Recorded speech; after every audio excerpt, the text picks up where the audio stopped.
नमस्कार दोस्तों, मैं हूं अयान और आप सुन रहे हैं हॉरर कहानी, वो भी मेरी जुबानी। दोस्तों, पिछले कुछ सालों में देश ने इतनी ज्यादा तरक्की कर ली है कि अब आपको हर जगह पर हर चीज अवेलेबल मिल जाती है।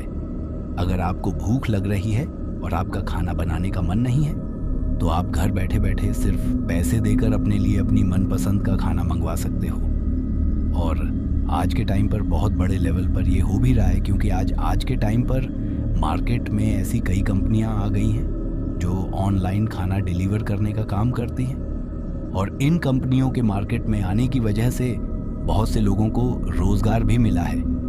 अक्सर आप में से बहुत से लोग ऑनलाइन खाना ऑर्डर करके घर पर मंगवा कर खाते होंगे, लेकिन आज की हमारी इस कहानी में मैं जिस डरावनी और होश उड़ा देने वाली घटना का जिक्र करने जा रहा हूं, उसे सुनने के बाद शायद आप में से बहुत से लोग ऑनलाइन खाना मंगवाने से पहले एक बार तो जरूर सोचेंगे, या फिर कहीं ना कहीं उनके दिमाग में एक बार तो यह ख्याल जरूर आएगा कि वैसी ही भयानक घटना कहीं मेरे साथ ना हो जाए। और अगर आप में से कोई फूड डिलीवरी बॉय का काम करता है तो फिर उसे तो यह कहानी जरूर सुननी चाहिए। लेकिन आज की हमारी इस कहानी में ऐसा क्या है जिसको सुनने के बाद आप ऑनलाइन खाना मंगवाते वक्त एक बार तो जरूर सोचेंगे? ये सब आपको कहानी सुनने के बाद ही पता चलेगा, तो बने रहिए कहानी में अंत तक। लेकिन कहानी को शुरू करने से पहले, जैसा कि मैं आप लोगों से हमेशा कहता हूं कि वैसे तो आप लोगों ने बहुत सी हॉरर कहानियां सुनी होंगी, लेकिन मुझे पूरी उम्मीद है कि आज की हमारी यह कहानी सुनकर आपको सच में डर का एहसास होने वाला है। बस मेरी आपसे इतनी गुजारिश है कि आप अगर इस कहानी को पूरा सुनेंगे तो आपको सच में बहुत ज़्यादा मज़ा आने वाला है। साथ ही अगर आप पहली बार हमारे इस चैनल पर आए हैं तो चैनल को अभी सब्सक्राइब करें लीजिए। ऐसा करने से हमारी और आपकी नज़दीकियाँ बढ़ जाएंगी और आगे आने वाली वीडियो आप तक आसानी से पहुँच जाएंगी। तो ज़्यादा समय ना लेते हुए जल्दी से अपनी कहानी को शुरू करते हैं। दोस्तों, आज की हमारी जो कहानी है वह गुजरात के वडोदरा के रहने वाले संदीप की है। तो चलिए अब यह कहानी संदीप के पॉइंट ऑफ व्यू से सुनते हैं। दोस्तों, मेरा नाम संदीप है और मैं गुजरात के वडोदरा का रहने वाला हूं। और मैं पिछले कई सालों से गुजरात के वडोदरा में ही ऑटो रिक्शा चलाने का काम करता हूं। लेकिन यह जो कहानी है ये उस वक्त की है जब मैं मुंबई में फूड डिलीवरी बॉय का काम किया करता था। उसी दौरान मेरे साथ वह डरावनी घटना हुई थी, और वह घटना इतनी ज़्यादा खतरनाक और भयभीत कर देने वाली थी कि उसके होने के बाद मैंने हमेशा के लिए ही फूड डिलीवरी बॉय का काम करना छोड़ दिया था, क्योंकि मुझे लगा कि वह घटना मेरे साथ दोबारा फिर कभी भी हो सकती। दरअसल यह बात उन दिनों की है जब मुझे मुंबई में फूड डिलीवरी बॉय का काम करते हुए लगभग 3 साल का समय हो चुका था। लेकिन उन 3 सालों के दौरान मेरे साथ कभी भी कोई भी ऐसी घटना नहीं हुई जिसकी वजह से मुझे थोड़ा बहुत भी डर का एहसास हो। मैं महीने में 15 दिन की शिफ्ट में और 15 दिन नाइट की शिफ्ट में काम करता था। और उन 3 सालों में नाइट की शिफ्ट में काम करते वक्त भी मुझे कभी भी डर का एहसास नहीं हुआ था। लेकिन उस एक घटना ने मेरे अंदर डर को इतना ज़्यादा पैदा कर दिया था कि अब मैं वह काम करने के लिए बिल्कुल भी तैयार नहीं था। और मैं उसी वक्त वह काम छोड़कर वडोदरा आ गया था और फिर कुछ ही दिनों बाद यहाँ पर ऑटो चलाने का काम शुरू कर दिया। अब जैसा कि आप जानते हैं कि जब लोग ऑनलाइन खाना ऑन ऑर्डर करते हैं तो हम डिलीवरी बॉय को उनका खाना लेकर उनके दिए हुए एड्रेस पर जाना पड़ता है। और उस दिन भी शाम के वक्त एक ऑन ऑर्डर आता है और मुझे उस ऑन ऑर्डर को डिलीवर करके आने को कहा जाता है, क्योंकि उस वक्त तक शाम के 5 बजे थे और मेरी शिफ्ट 6:30 बजे ख़त्म होने वाली थी। तो ऐसे में मेरे पास 1 घंटा अभी भी बाकी था। तो मैंने भी सोचा कि चलो इस ऑन ऑर्डर को डिलीवर करके आ ही जाते हैं। तभी मैंने उस ऑन ऑर्डर को लिया और मेरे मोबाइल में जो एड्रेस दिखा रहा था उस लोकेशन को ट्रेस करते हुए मैं उस जगह पर वह खाना देने के लिए पहुंच जाता हूं। अब जब मैं उस जगह पर वह खाना देने के लिए पहुंचता हूं तो मैं देखता हूं कि वह एक बहुत बड़ा अपार्टमेंट है जिसमें कई सारे फ्लैट्स हैं, और उन्हीं में से एक फ्लैट था जिसका नंबर 401 था। और इस फ्लैट के अंदर जाकर मुझे उस खाने को डिलीवर करके आना था। इसीलिए मैं अपनी बाइक को साइड में लगाकर फटाफट सीढ़ियों से ऊपर जाने लगता हूँ, क्योंकि वह फ्लैट चौथे माले पर था। अब जैसे ही मैं उस फ्लैट नंबर 401 के सामने पहुंचता हूं तो मुझे उसका दरवाज़ा बंद दिखाई देता है। तभी मैंने डोर बेल बजाई, लेकिन मेरे डोर बेल बजाने के बाद भी काफ़ी देर तक किसी ने दरवाज़ा नहीं खोला। तब मैंने एक बार फिर से डोर बेल बजाई और इस बार मैं लगातार 2-3 बार उस डोर बेल को बजाता जा रहा था, क्योंकि मुझे वापस जाने की भी जल्दी थी। अभी मैं उस डोर बेल को बजा ही रहा था कि तभी अचानक किसी ने दरवाज़ा खोला, और जब वह दरवाज़ा पूरी तरह खुल गया तो मुझे मेरे सामने एक बूढ़ी औरत दिखाई देती है, और वह दरवाज़ा खोलते ही मेरे ऊपर चिल्लाती है कि क्या है, थोड़ी बहुत भी सब्र नहीं है क्या? तुम लोगों को हम फूड डिलीवरी बॉय के साथ अक्सर लोग ऐसा ही व्यवहार करते हैं। तो मुझे उस बूढ़ी औरत की वह बात कुछ ज़्यादा अजीब नहीं लगती है, और उसके बाद मैं उससे कहता हूँ कि ये आपका खाने का ऑन ऑर्डर है। तो वह मुझसे कहती है कि ठीक है, अंदर आ जाओ। लेकिन मैं उससे कहता हूँ कि माता जी, आप यहीं पर पैसे लेकर आ जाइए, मुझे ज़रा जल्दी है। मेरे मुंह से यह बात सुनकर वह बूढ़ी औरत एक बार तो घूर कर मेरी तरफ देखती है और फिर मुझसे कहती है कि तुम्हें चाहे कितनी ही जल्दी हो, लेकिन यहाँ का काम तो हमारे हिसाब से ही होगा। अगर तुम्हें पैसे लेने तो अंदर आकर चुपचाप बैठ जाओ, मैं अभी ला कर देती हूँ। फिर वह बूढ़ी औरत 1-2 कदम आगे की तरफ बढ़ती है और तभी पलटक फिर से मुझसे कहती हैं कि वैसे पर जाकर क्या करोगे, क्योंकि अब तुम कहीं पर जाने के लायक तो बचे नहीं हो, क्योंकि अब तुम हमारे पास आ गए हो उस बूढ़ी औरत की। वह बात मुझे बहुत ज़्यादा अजीब लगे। मैं मेरे मन ही मन में सोचता हूँ कि आखिर यह बूढ़ी औरत मुझे ऐसा क्यों कह रही है। तभी मैं उससे पूछता हूँ कि माता जी, आपकी बात का मतलब मैं ज़रा समझा नहीं। तो वह मुझसे कहती हैं कि अभी थोड़ी देर में तुमको सब कुछ समझ में आ जाएगा, चुपचाप अंदर आकर बैठो।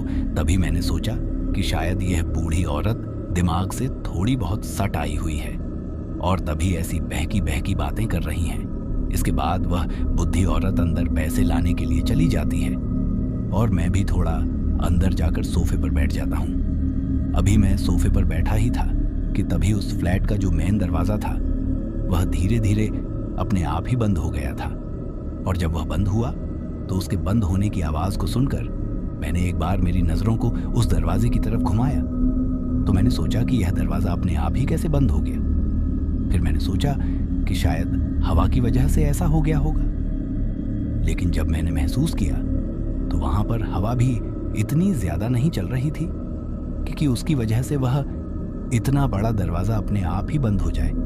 लेकिन इन सभी बातों को नज़रअंदाज करके अब मैं उस बूढ़ी औरत का इंतज़ार करने लगता हूँ। मुझे वैसे भी इन चीज़ों पर ज़्यादा ध्यान देकर करना भी क्या था, मुझे तो सिर्फ अपने पैसे लेकर वहाँ से निकलना था। अभी मैं वहाँ पर बैठा बैठा उस बूढ़ी औरत का इंतज़ार कर ही रहा था। तभी मैंने उस फ्लैट के अंदर चारों तरफ अपनी नज़रों को घुमाया, लेकिन उस पूरे फ्लैट में मुझे उस बूढ़ी औरत के अलावा कोई भी नहीं दिख रहा था। तब मैंने सोचा कि क्या इस इतने बड़े फ्लैट में यह बूढ़ी औरत अकेली ही रहती है। अभी मैं बैठा बैठा ऐसा सोच ही रहा था कि तभी मेरी यह सोच गलत साबित हो जाती है, क्योंकि अचानक से अंदर से एक छोटी लड़की निकल कर आती है जिसने अपने हाथ में एक ट्रे पकड़ रखी थी और उस ट्रे पर एक पानी का गिलास रखा हुआ था, और वह मेरे पास आकर उस पानी के गिलास को मेरी तरफ करती है, लेकिन अपने मुंह से कुछ भी नहीं बोलती है। तभी मुझे भी थोड़ी प्यास लगी थी, इसीलिए मैं उस पानी के गिलास को उठाता हूँ और पानी पीने लगता हूँ। लेकिन जब मैं पानी पी रहा था तो वह लड़की अजीब तरीके से मुझे घूर रही थी। अभी मैंने गिलास से पूरा पानी पिया भी नहीं था कि तभी वह लड़की मेरे सामने रखी हुई टेबल पर उस ट्रे को रखती है और वापस अंदर चली जाती है। मैंने उस गिलास में से सिर्फ आधा पानी ही पिया था और बचे हुए पानी को मैंने गिलास में ही छोड़ दिया और उस गिलास को उस ट्रे के ऊपर वापस रख दिया। अब मैं बैठा बैठा उस बूढ़ी औरत का इंतज़ार कर रहा था। जब मैंने घड़ी में टाइम देखा तो मुझे वहीं पर 6 बज चुके थे।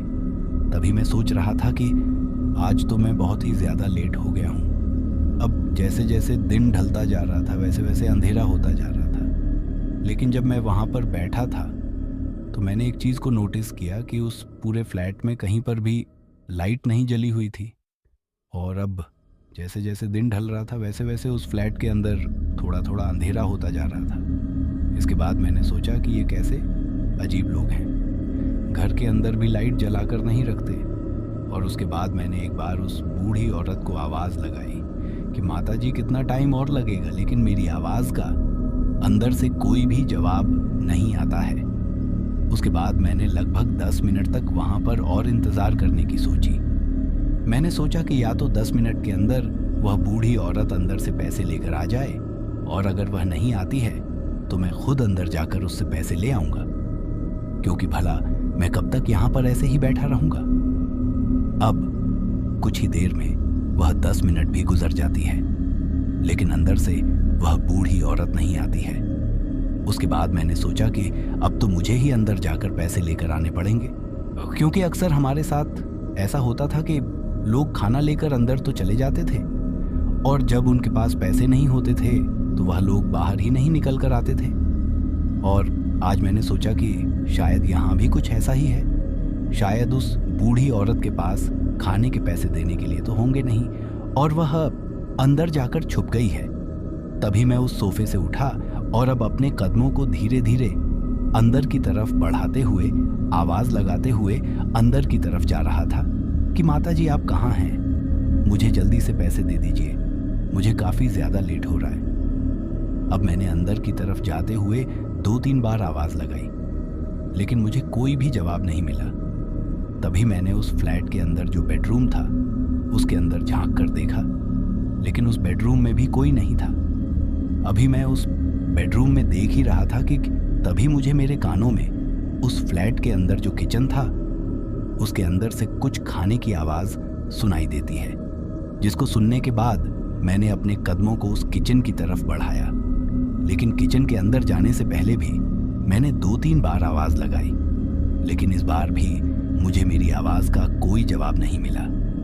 इतनी बार आवाज़ लगाने के बाद भी जब मुझे कोई जवाब नहीं मिला तो अब मुझे उस बूढ़ी औरत के ऊपर गुस्सा आ जाता है, और मैं किचन के बाहर खड़ा खड़ा ही उसे कहने लगता हूँ कि अगर खाने के पैसे देने के लिए नहीं होते तो आप लोग खाना मंगवाते ही क्यों हो, और हम जैसे लोगों का टाइम खराब क्यों करते हो। अब मैं इतना कहकर उस किचन की तरफ आगे बढ़ा, और जैसे ही मैं उस किचन के अंदर गया तो सामने का नज़ारा देखकर मैं तो हक्का बक्का रह गया। मैंने सोचा कि मैं यह मेरी आंखों के सामने क्या देख रहा हूँ। अब डर के मारे मेरे शरीर से पसीना निकलने लगा था और मेरे हाथ पैर कांपने लगे थे। मुझे लगा कि आज मैं एक बहुत बड़ी मुसीबत में फंस गया हूँ। अब तक तो मैं उस बूढ़ी औरत को बार बार आवाज़ लगा रहा था, लेकिन अब सामने का मंजर देखने के बाद मेरे हलक से आवाज़ भी नहीं निकल रही थी। तभी मैंने सोचा कि पैसे वैसे गए भाड़ में, मुझे किसी तरह अपनी जान बचा यहाँ से निकलना चाहिए। और जैसे ही मैंने वहाँ से निकलने की सोची और वहाँ से भागना चाहा तो मैंने देखा कि मैं चाहकर भी अपने आप को हिला नहीं पा रहा हूँ। मैं जैसे उस किचन में खड़ा था वैसा का वैसा ही वहीं पर जम गया था। मुझे ऐसा लग रहा था कि जैसे मेरे पैरों को किसी ने वहीं पर चिपका दिया हो। मेरा मन तो वहाँ से निकलने की कर रहा था, लेकिन शरीर बिल्कुल भी नहीं हिल रहा था। दरअसल जब मैं उस किचन के अंदर गया तो मैंने देखा कि वह बूढ़ी औरत और वह जो छोटी बच्ची थी वह उस किचन में नीचे फर्श पर बैठकर कुछ खा रही थी। और जब मैंने उस थोड़े थोड़े अंधेरे में गौर से देखा तो मुझे दिखा कि फर्श पर किसी इंसान की एक लाश पड़ी हुई है, और उस लाश पर एक भी कपड़ा नहीं है, यानी कि वह लाश बिल्कुल बिना कपड़ों के उस फर्श पर पड़ी हुई थी। लेकिन उसका सर नहीं था। यह देखकर तो मेरी हवाइयां ही उड़ गई थीं। लेकिन जिसकी वजह से मेरे डर का स्तर 7वें आसमान पर पहुंच गया था वह यह था कि वह बूढ़ी औरत और वह लड़की उस लाश के सीने को छिड़कर उसकी खलेजा रही थी, और उन्होंने जो खाने का सामान ऑर्डर किया था वह उसको उस लेजी से लगा लगा कर खा रही थी, और वह लाश बीच में से बुरी तरीके से फटी पड़ी थी, और उस पूरे किचन में चारों तरफ खून ही खून हो रहा था। अब ये मंजर देखकर आप कल्पना कर सकते हो कि उस वक्त मेरी क्या हालत हुई होगी। अब मैं एकटक खड़ा खड़ा उन दोनों की तरफ देख रहा था। मुझे समझ ही नहीं आ रहा था कि मैं क्या करूं। क्योंकि मेरा दिमाग बिल्कुल सुन्न पड़ गया था। तभी अचानक उस बूढ़ी औरत ने अपनी गर्दन को घुमाया और मेरी तरफ देखा, और मेरी तरफ देखकर वह बूढ़ी औरत मुझसे कहती है कि तू यहाँ क्या कर रहा है? तुझे बाहर बैठने के लिए बोला था ना। तुझसे थोड़ी बहुत देर का भी इंतजार नहीं हुआ। दिख नहीं रहा कि बच्ची भूखी है? मैं इसे खाना खिला रही हूँ। उस बूढ़ी औरत के मुंह से वह सब बातें सुनकर मैं तो किसी तोतले की तरह करने लगा था। मैं चाहकर भी अपने मुंह से कुछ नहीं बोल पा रहा था। मैं उस बूढ़ी औरत से कहना चाहता था कि आप अपने पैसों को रखो, लेकिन मुझे तो यहाँ से बाहर निकलने दो। मुझे जाना है, मुझे यहाँ से जाने दो। जब वह बूढ़ी औरत मुझे वह सब कुछ कह रही थी तो उसका चेहरा देखकर मेरी आंखें फटी की फटी ही रह गई थीं, क्योंकि अब उसका चेहरा पहले से भी काफी ज्यादा फटा हुआ और सड़ा हुआ सा लग रहा था, और उसके साइड के जो 2 दांत थे वह काफी ज्यादा लंबे हो गए थे, और उन्हीं 2 दांतों से वह बूढ़ी औरत उस लाश के सीने को चिढ़कर उस कलेजे को निकालकर चबा चबा कर खा रही थी, और साथ में उस बच्ची को भी खिला रही थी। जब मैंने मेरी नजरें उस बच्ची की तरफ घुमाई तो वह छोटी लड़की भी दिखने में उस बूढ़ी औरत से कम डरावनी नहीं लग रही थी। तभी वह बूढ़ी औरत अचानक से मेरी तरफ देखकर अजीब तरीके से हंसने लगती है। जब वह हंस रही थी तो उसका चेहरा देखकर मैं बहुत ज्यादा डर गया था, क्योंकि उसका पूरा चेहरा खून से सना हुआ था, और अब उसके मुंह से खून की लार टपक रही थी। और मेरी तरफ हंसते हुए देखकर वह उस छोटी लड़की से कहती है कि देख रही हो बिटिया, तुम्हारे लिए थोड़े बहुत दिन के खाने का इंतजाम और हो गया। अब 2-4 दिन में तो हम दोनों इसे खत्म कर देंगे, और उसके बाद जो नया माल आया है उसे खाएंगे, और तब तक कोई ना कोई और दूसरा आ ही जाएगा। उन दोनों की वह सब बातें सुनकर मेरी तो फट के हाथ में आ गई थी। मुझे ऐसा लग रहा था कि मुझे शायद डर के मारे यहीं पर हार्ट अटैक आ जाएगा और मैं वैसे ही मर जाऊंगा, क्योंकि उस वक्त मेरी आंखों के सामने जो मंजर था वह इतना ज्यादा डरावना था कि उसकी कोई कल्पना भी नहीं कर सकता। अब अचानक वह बूढ़ी औरत वहां से खड़ी होती है और मुझसे कहती हैं कि देख रहे हो इस लाश को, यह भी तुम्हारी तरह यहाँ पर खाना डिलीवर करने के लिए ही आया था, लेकिन इसे भी तुम्हारी तरह थोड़ी बहुत देर का इंतजार करना भी पसंद नहीं था।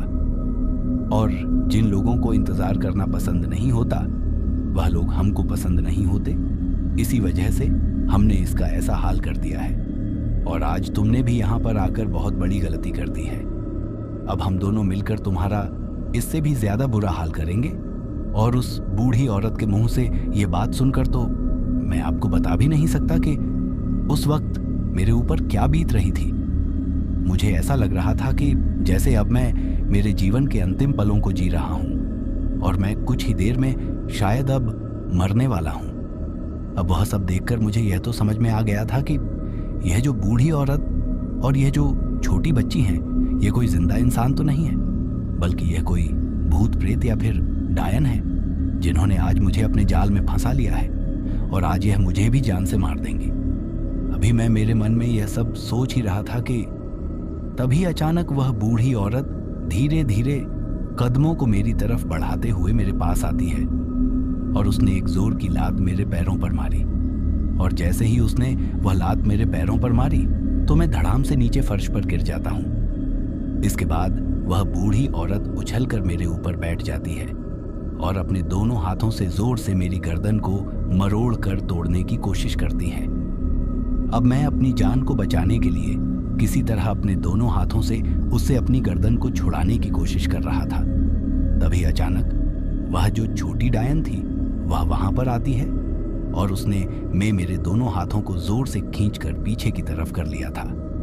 अब मेरा शरीर पूरी तरीके से उन दोनों के काबू में था।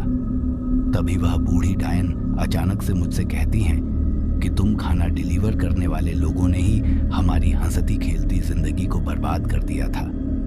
अगर तुम लोग उस दिन हमें वह जहरीला खाना देकर नहीं जाते तो उसको खाकर मैं और मेरी पोती नहीं मरते। लेकिन तुम लोगों को क्या लगा था कि तुम लोग इस तरह से हमको जहरीला खाना देकर मार दोगे और बच जाओगे? नहीं, ऐसा कभी नहीं हो सकता। हम 2 लोगों के बदले में न जाने मैं तुम जैसे कितने लोगों को मारकर हमारी मौत का बदला लूंगी। तुम लोगों ने बहुत ज्यादा गलत किया था हमारे साथ।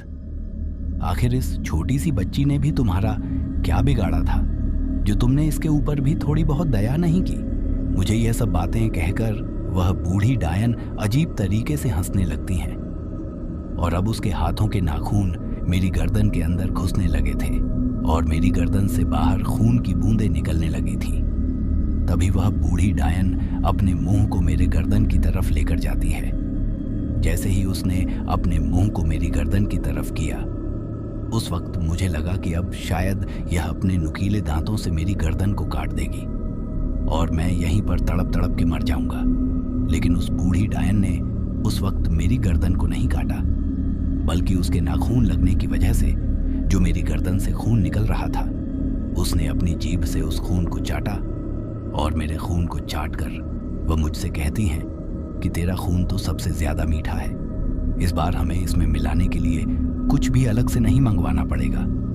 और मुझसे इतना कहकर वह फिर से अजीब तरीके से हंसने लगती है। अब हंसते हंसते ही धीरे धीरे अचानक उसके साइड के वह 2 दांत और भी ज्यादा लंबे होने लगते हैं और अब मुझे ऐसा लग रहा था कि जैसे इन लंबे दांतों से ही यह डायन मुझे मारेगी। इसके बाद हुआ भी कुछ ऐसा ही। उसने जैसे ही अपने मुंह को मेरी तरफ बढ़ाया और अपने दांतों को मेरी गर्दन पर छुपाकर मुझे मारना चाहा, तभी अचानक वह पूरा फ्लैट हनुमान चालीसा से गूंजने लगता है और उसके बीच बीच में जोर जोर से जय श्री राम के नारे भी लग रहे थे और उस हनुमान चालीसा के साथ साथ वह पूरा फ्लैट वाइब्रेट हो रहा था। ऐसा लग रहा था कि जैसे कोई बहुत ही भारी आवाज उस फ्लैट के अंदर गूंज रही हो और अब वहां पर जोर जोर से भगवान राम और हनुमान के भजन की आवाज गूंज रही थी। जैसे ही उस फ्लैट में भगवान राम और हनुमान के भजनों की वह आवाज गूंजने लगती है, तो उस चुड़ैल ने अपने हाथों को मेरी गर्दन से हटाकर अपने दोनों कानों पर लगा लिया और जोर जोर से अपने कानों को दबाने लगी और अजीब तरीके से चिल्लाने लगी। इसके साथ ही उस छोटी डायन ने भी मेरे दोनों हाथों को छोड़ दिया था और वह भी अपने हाथों से अपने कानों को दबा रही थी और वह दोनों अजीब तरीके से वहां पर चिल्ला रही थी। अब वह डायन मेरे ऊपर से उठकर अपने दोनों कानों को जोर से दबाते हुए अजीब तरीके से विलाप करने लगी थी। तभी मैंने उस फर्श पर पड़े पड़े अपने आप से कहा कि अरे संदीप, किस चीज का इंतजार कर रहा है? ये शायद कोई भगवान का ही करिश्मा है जिसने तुझे अपनी जान बचाने का एक मौका दिया है। अब चुपचाप उठ यहाँ से और भाग। उसके बाद मैंने वहां से उठना चाहा, लेकिन उस वक्त मुझे ऐसा महसूस हुआ कि जैसे मेरे पूरे शरीर से मेरी ऊर्जा ही निकल गई हो और इसके साथ ही अब मेरी गर्दन पर उस डायन के नाखून लगने की वजह से जो खून निकल रहा था, वहां पर काफी ज्यादा दर्द और जलन हो रही थी। अब मैं अपने आप को वहां से निकालने की कोशिश कर रहा था, लेकिन मैं बहुत ही ज्यादा थका हुआ महसूस कर रहा था। तभी मैंने अपने पूरे शरीर का जोर लगाया और मैं वहां से उठकर उस फ्लैट के बाहर किसी तरह आ जाता हूं। लेकिन जब मैं उस फ्लैट से बाहर आ रहा था तो मेरी नजरें एक बार के लिए उस सोफे के सामने टेबल पर रखे हुए गिलास पर जाती हैं जिसमें मैंने पानी पिया था। जब मैंने उस गिलास को देखा तो उस गिलास में पानी नहीं बल्कि खून था, जिसे देखकर मैंने सोचा कि इसका मतलब इन लोगों ने मुझे पानी नहीं बल्कि खून पिलाया था और वह खून शायद उसी लाश का था जो आधी कटी हुई उस किचन में पड़ी थी। जैसे ही मेरे दिमाग में यह बात आती है तो मुझे वहीं पर उल्टी करने का बहुत तेज मन करता है। इसके साथ ही जब मैं उस फ्लैट टी से अपनी जान बचाकर बाहर निकल रहा था तो एक बार तो वह बूढ़ी डायन मेरा पीछा करते हुए उस फ्लैट के दरवाजे तक आती है और मेरी तरफ हाथ बढ़ाकर जोर से चिल्लाती है कि नहीं, तुम इस तरह हमारे हाथों से बचकर नहीं जा सकते।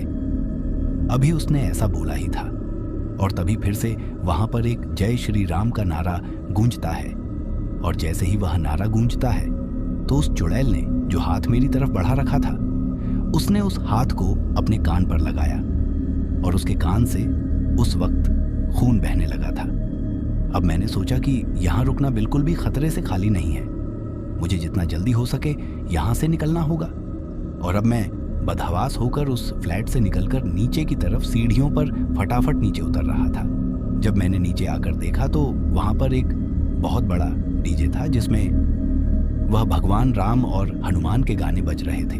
तभी मैंने वहां पर देखा कि उस सोसाइटी के लोगों ने वहां पर भगवा रैली का आयोजन किया था और सी वजह से वहां पर वह डीजे बज रहा था जिसमें रीमिक्स में भगवान राम और हनुमान के गाने बज रहे थे और बीच बीच में जोर से बहुत तेज बेस और वाइब्रेशन के साथ जय श्री राम का नारा भी लग रहा था। और आज इस नारे की आवाज की वजह से मेरी जान बच गई थी। तभी मैंने वहीं पर हाथ जोड़कर भगवान का शुक्रिया किया और अपनी बाइक को लेकर तुरंत वहां से निकल गया। उस घटना की बात जैसे ही मैंने मेरे घर वालों को बताई तो उन्होंने मुझसे कहा कि तुम आज की आज ही उस काम को छोड़कर घर आ जाओ। और उसके बाद मैं हमेशा हमेशा के लिए उस काम को छोड़कर अपने घर आ गया और कुछ दिनों तक तो मैं अपने घर ही बैठा रहा क्योंकि उस घटना का मेरे दिमाग पर काफ़ी ज़्यादा असर हो गया था और मैं कुछ दिनों तक डिप्रेशन में चला गया था। लेकिन अब मैं यहीं पर वडोदरा में ही ऑटो चलाता हूँ। तो दोस्तों, ये थी हमारी आज की कहानी। कहानी आपको कैसी लगी कमेंट बॉक्स में कमेंट करके ज़रूर बताना। फिलहाल चलता, बस आप अपना और अपने परिवार का ख्याल रखिए।